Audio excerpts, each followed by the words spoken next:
नमस्कार, माझे नाव श्लोक समीर चंदरकर। माझ्या शाळेचे नाव वरडकर हायस्कूल व कनिष्ठ महाविद्यालय कट्टा। माझी समस्या प्लास्टिकचा अतिवापर व त्याचे न होणारे विघटन। प्लास्टिकमुळे पर्यावरणाला खूप हानी होते। ते खालीलप्रमाणे: मायक्रोप्लास्टिक हा घटक अन्न, पाणी व हवा यातून मानवी शरीरात प्रवेश करत आहे, ज्यामुळे आपल्याला कर्करोग यासारखे आजार होत आहेत।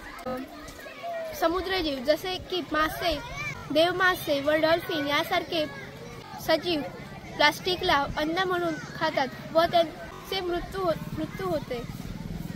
कुत्रे, गाय, म्हस यासारखे प्राणी भुकेलेले असतात। ते खाण्याच्या शोधात इकडे तिकडे भटकत असतात। प्लास्टिक मिळाले की ते अन्न म्हणून ते खातात व त्यांच्या ते पोटात साठून त्यांचा मृत्यू होतो।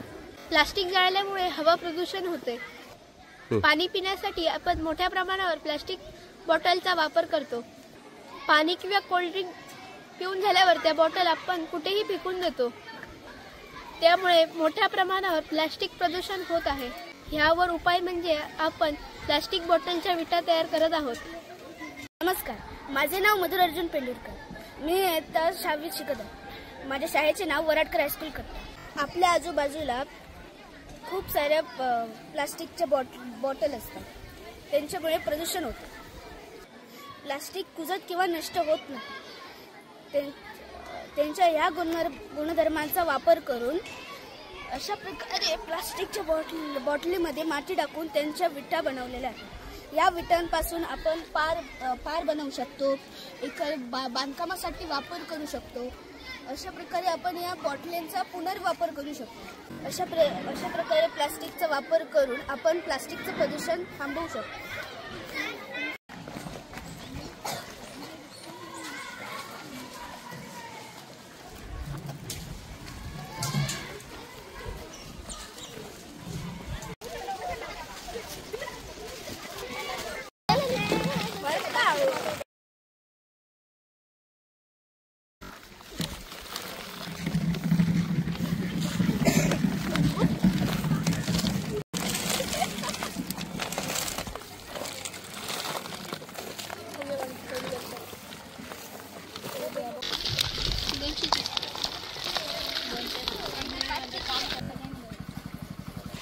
खाली दगड आहे, पायाखाली बघा।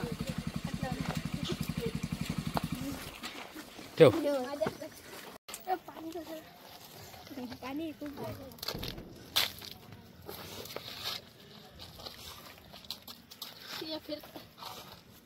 प्लेन करून कशा काही गरज नाही। चला लावा, हळू लाव। ते कसे ऑन करते हे तर जड येतं रे।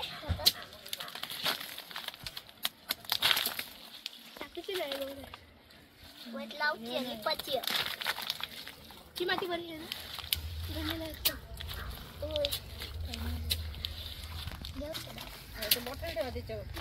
चला चांगल्यावाल्या ठेवा ना। लेवल बघा मागून, गौरव मागून बघ।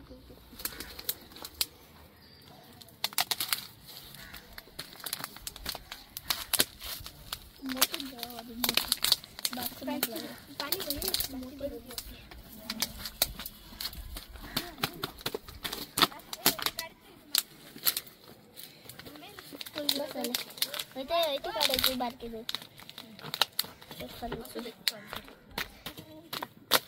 पण करा आणि त्या बाजूने पण करा। हा, आणि मागे पण ती माती टाकू नको रे, ते घमेला आणजा दुसरं जा मातीचं। त्याच्यात जरासं पाणी घाल।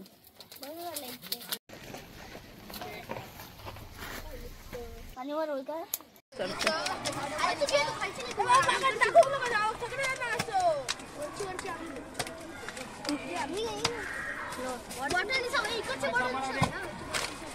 हे